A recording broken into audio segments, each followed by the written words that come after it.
不就切个铝板，这么大威力的吗？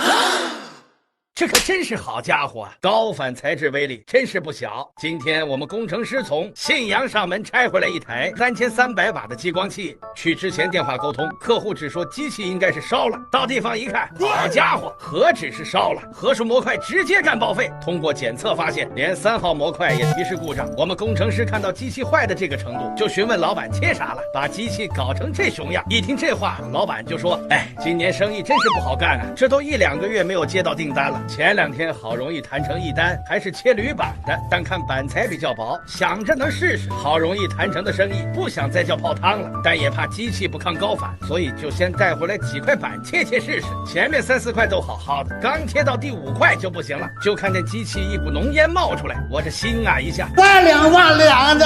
哎，你这老铁这是既可怜又可笑啊！就算想谈成订单，也得结合自己的情况，不是？这下不仅是维修费搭进去了，订单也没弄成。